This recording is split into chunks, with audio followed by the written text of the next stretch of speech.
ज्योतिष एक विज्ञान है और इसे गहराई से समझा जाए तो जीवन में बदलाव संभव है। तो आइए मैं करूंगी आपकी हर समस्या का समाधान। नमस्कार, सुस्वागतम, वेलकम। मैं निधि शिमाली आपके अपने इस YouTube चैनल में आप सभी का स्वागत करती हूँ। आज मैं आपके सामने देवगुरु बृहस्पति के राशि परिवर्तन की जानकारी लेकर उपस्थित हुई हूँ और अब तक मैंने आपको मेष से लेकर कन्या राशि वालों तक की जानकारी प्रदान की है। आज मैं आपको बताने वाली हूँ कि देवगुरु बृहस्पति की इस राशि परिवर्तन का तुला राशि वालों पर क्या प्रभाव रहेगा।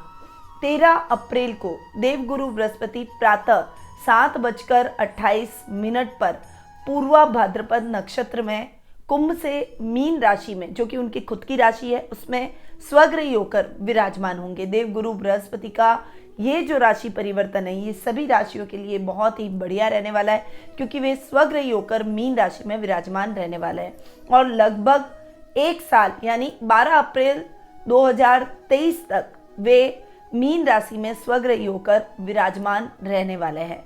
देवगुरु बृहस्पति विद्वानों के प्रतीक माने गए हैं, जैसा कि इनके नाम में ही है। गु यानी अज्ञान और रु यानी नाशक, यानी अज्ञान का नाशक ग्रह। यह पुरुष ग्रह है। संयम, नम्रता, गंभीरता, न्याय, धन और उत्तम भाग्य के कारक ग्रह भी इन्हें कहते हैं। धन और पुत्र संतान की प्राप्ति के लिए इस ग्रह को विशेष रूप से देखा जाता है। यदि आपकी कुंडली में पुत्र संतान की प्राप्ति के लिए आपको विचार करना हो तो सबसे पहले देवगुरु बृहस्पति का विचार किया जाता है। वहीं विवाह कारक ग्रह भी इन्हें कहते हैं। विवाह के समय गुरु के बल को अवश्य देखा जाता है। शुक्र के साथ में गुरु की भी अहम भूमिका विवाह के लिए देखी जाती है। गुरु प्रातःकाल के ग्रह हैं, प्रातःकाल के स्वामी हैं। उत्तर दिशा, वृद्ध व्यक्ति और व्यापारी वर्ग पर इनका आधिपत्य रहता है।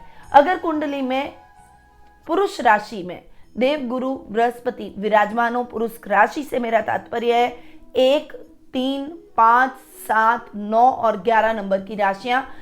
यदि देवगुरु बृहस्पति इनमें विद्यमान हो तो जातक को प्रारंभ से ही स्वतंत्र व्यवसाय करता है, यानी वो व्यापारी बनता है। और यदि आपकी कुंडली में देवगुरु बृहस्पति दशमस्त विराजमान हो, दशमस्त हो यानी दशम भाव में विराजमान हो, तो वे नौकरी करवाते हैं। वैसे भी केंद्र स्थानों में देवगुरु बृहस्पति के बहुत ही उत्तम परिणाम देखने को मिलते हैं। लग्न से सुख स्थान से सप्तम भाव और सप्तम भाव से दशम भाव में उत्तरोत्तर उत्तम परिणाम देवगुरु बृहस्पति देते हैं। गुरु धनु और मीन राशि के स्वामी है, कर्क राशि में उच्च के और मकर राशि में नीच के प्रभाव दिखाते हैं। गुरु केंद्र स्थान में यदि स्वग्रही हो या फिर उच्च के होकर विराजमान हो तो हंस नामक महापुरुष योग भी बनाते हैं। वहीं देवगुरु बृहस्पति चंद्रमा के साथ गज केसरी योग का निर्माण करते हैं। गुरु का लीवर, त्वचा और मोटापन पर अधिकार होता है। 42वें वर्ष के बाद की आयु पर गुरु का अधिकार माना जाता है, यानी जातक यदि 42वें वर्ष के बाद का हो तो उस पर देवगुरु बृहस्पति का प्रभाव अधिक देखने को मिलता है। देवगुरु बृहस्पति की दृष्टियां बहुत ही शुभ रहती है।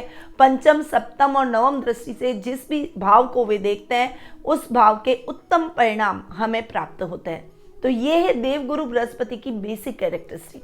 अब जान लेते हैं कि तुला राशि वालों के लिए देवगुरु बृहस्पति के इस राशि परिवर्तन का क्या प्रभाव रहेगा। आपको बता दूं कि तुला राशि में देवगुरु बृहस्पति षष्ठमेश होकर षष्ठम भाव में स्वग्रही होकर विराजमान हो रहे हैं। साथ ही देवगुरु बृहस्पति पराक्रम भाव के भी स्वामी हैं। देवगुरु बृहस्पति की पंचम दृष्टि आपके दशम भाव पर, जो कि उच्च का स्थान देवगुरु बृहस्पति का है।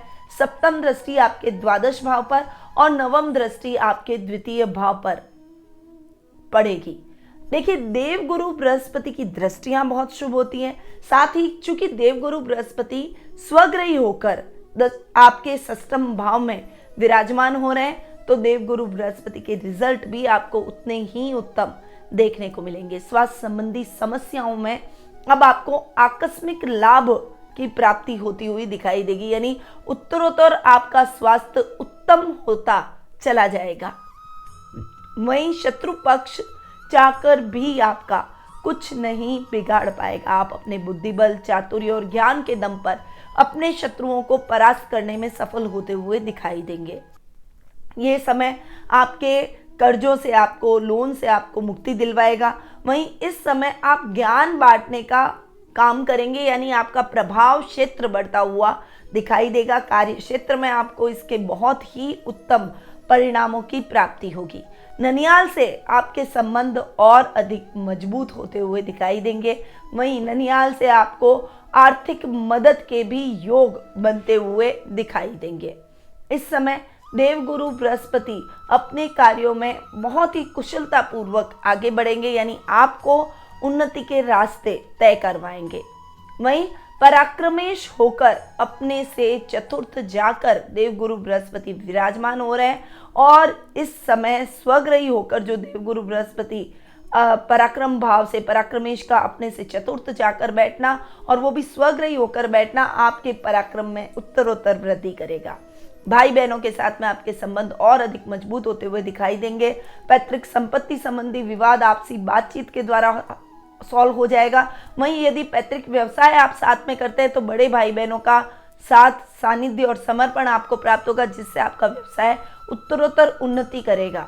वहीं अगर आप नौकरी कर रहे हैं तो आपकी कोई बाधा को दूर करने में, संकट को दूर करने में, कोई आपको बड़ा प्रोजेक्ट दिखाने में देवगुरु बृहस्पति का विशेष योगदान है। यदि आप व्यापार या नौकरी कर रहे हैं तो आपके बड़े भाई बहनों का विशेष योगदान आपके कार्यों में देखने को मिलेगा। आपके संकटों को दूर करने में, आपकी समस्याओं को सुलझाने में वे अग्रणी भूमिका निभाएंगे। इस समय आपके पराक्रम में वृद्धि के साथ साथ राजनीति से जुड़े हुए कार्य भी आपके निर्विघ्न संपन्न हो जाएंगे। यदि आप राजनीति से ऑलरेडी जुड़े हुए हैं तो आपका पद और प्रभाव दोनों ही बढ़ता हुआ दिखाई देगा। जनता में आपकी छवि और लोकप्रियता और अधिक बढ़ती हुई दिखाई देगी। सामाजिक मान सम्मान में बढ़ोतरी होगी। वहीं इस समय आप अपनी इच्छाओं को भी पूर्ण करते हुए दिखाई देंगे। तो ये तो है देवगुरु बृहस्पति जहाँ बैठे हैं उसके रिजल्ट। अब अगर दृष्टियों की बात करें तो पंचम दृष्टि से अपने उच्च स्थान को देख रहे हैं, जो कि है आपका कर्म स्थान। कर्म स्थान पर देवगुरु बृहस्पति की दृष्टि आपके कर्म में वृद्धि करेगी, आपके भाग्य को बढ़ाएगी। नौकरी पेशा लोगों के लिए ये समय बहुत ही अच्छा और उन्नतिदायक रहेगा। अफसरों का, अधिकारियों का विशेष सहयोग आपको प्राप्त होगा। आपके कार्यों में आ रही बाधाएं दूर हो जाएगी। प्रमोशन, इंक्रीमेंट के चांसेस बनते हुए दिखाई देंगे। वहीं पंचायत ट्रांसफर के भी योग बनेंगे। वहीं अगर आप प्राइवेट सेक्टर में हैं तो आपका पद बढ़ेगा। एक टीम वर्क की तरह आप काम करेंगे और एक लीडर की तरह आपको देखा जाएगा। अधिकारी भी आपके कार्यों से इंप्रेस नजर आएंगे। आपके प्रमोशन और इंक्रीमेंट उसमें भी बढ़ते हुए दिखाई देंगे। वहीं ये समय पिता के साथ सानिध्य को और अधिक बढ़ाएगा। उनका मार्गदर्शन आपको भरपूर देखने को मिलेगा। मॉरल, फिजिकल और मेंटली हर तरीके से वो आपके साथ सपोर्ट में खड़े रहेंगे। देवगुरु बृहस्पति की सप्तम दृष्टि आपके 12th हाउस पर पड़ रही है, यानी 12वें भाव पर पड़ रही है, जिसे हम खर्च स्थान कहते हैं। तो खर्चों को थोड़ा सा नियंत्रित करेगी, बजट को थोड़ा सा बैलेंस करके चलेगी। वहीं आर्थिक स्थिति को और अधिक उन्नत करेगी, क्योंकि खर्चे कम होंगे तो आपकी फाइनेंशियल कंडीशन अपने आप ही इंप्रूव हो जाएगी। इस समय अगर आपकी कुंडली में गुरु की महादशा, अंतरदशा या प्रत्यांतर चल रहा है तो आपको विदेशी कंपनियों के साथ लाभ प्राप्त होगा। विदेशी कंपनियों के साथ काम करने का मौका मिलेगा, या विदेश में जाकर काम करने का मौका मिलेगा, या फिर विदेश यात्रा का आपका सपना इस साल पूर्ण होता हुआ दिखाई देगा। इस समय आपके कोई भी काम अटके हुए थे या फिर आप झूठे आरोपों में फंसे हुए थे तो उसमें भी आपको क्लीन चिट मिलती हुई दिखाई देगी। यानी गुरु की सप्तम दृष्टि आपके द्वादश स्थान को और भी अच्छा और सुदृढ़ बनाएगी। गुरु की नवम दृष्टि की बात करें जो कि आपके सेकंड हाउस पर यानी धन भाव पर पड़ रही है, तो ये स्थान भी आपका इम्प्रूव होगा। इस समय आप स्थायी संपत्तियां बनाते हुए दिखाई देंगे। वहीं ये समय आपके सामाजिक मान सम्मान और कुटुंब में आपकी छवि को और अधिक सकारात्मक बनाता हुआ दिखाई देगा। बैंकिंग सेक्टर से जुड़े हुए काम आपके निर्विघ्न संपन्न हो जाएंगे। घर के बुजुर्गों की सहायता से आपके पैतृक संपत्ति संबंधी विवादों का निपटारा हो जाएगा। कोई पारिवारिक विवाद भी यदि चल रहे हैं तो वो भी अब सॉल्व होते हुए दिखाई देंगे। वहीं स्थायी संपत्तियां आप इस समय बनाते हुए दिखाई देंगे। धन लाभ की स्थितियां रोजमर्रा के तौर पर आपकी बढ़ती हुई, इंक्रीज होती हुई दिखाई देगी। यानी आप अच्छी ग्रोथ और उन्नति के साथ में आगे बढ़ेंगे। यदि वाणी से संबंधित कोई भी काम करते हैं तो उसमें निश्चित रूप से आपको सफलता प्राप्त होगी। नेता, अभिनेता, मीडिया कर्मी, शिक्षण व्यवसाय से जुड़े हुए लोग या फिर कलाकार, इनके लिए ये समय प्रसिद्धिदायक रहने वाला है। वहीं टेक्निकल फील्ड से जुड़े हुए लोगों को ये समय बहुत ही अच्छा सपोर्ट करेगा। और यदि आपके कार्यों में किसी भी प्रकार की बाधा उत्पन्न हो रही है तो वो बाधाएं इस समय दूर हो जाएगी। तो ये है देवगुरु बृहस्पति के प्रभाव, जो कि तुला राशि वालों पर बहुत ही अच्छे पड़ रहे हैं। परंतु आपको बता दूं, थोड़ा सा अपने वजन का आपको ध्यान रखना है। वजन थोड़ा सा आप कंट्रोल में रखें। अब कुछ उपाय भी आपको लेकर चलने पड़ेंगे ताकि देवगुरु बृहस्पति के उत्तम परिणाम और भी उत्तम मिल सके। तो आपको देवगुरु बृहस्पति को मजबूत करने के लिए निम्न मंत्र का उच्चारण डेली करना है, सुबह के टाइम पे करना है, स्फटिक की माला से करना है। और ये मंत्र है ओम ग्राम ग्रीम ग्रोम सह गुरुवे नमः। इस मंत्र का आपको डेली उच्चारण करना है। इससे गुरु आपके और भी अधिक स्ट्रांग होंगे और आपको और भी अधिक बेहतर रिजल्ट गुरु के देखने को मिलेंगे। केले के वृक्ष की बृहस्पतिवार के दिन पूजा करें। केले के वृक्ष के नीचे घी का दीपक जरूर जलाएं और उसके सामने बैठकर सत्यनारायण का पाठ जरूर करें। पीपल में भगवान विष्णु का वास माना गया है, इसीलिए पीपल के वृक्ष के नीचे भी घी का दीपक जरूर जलाएं।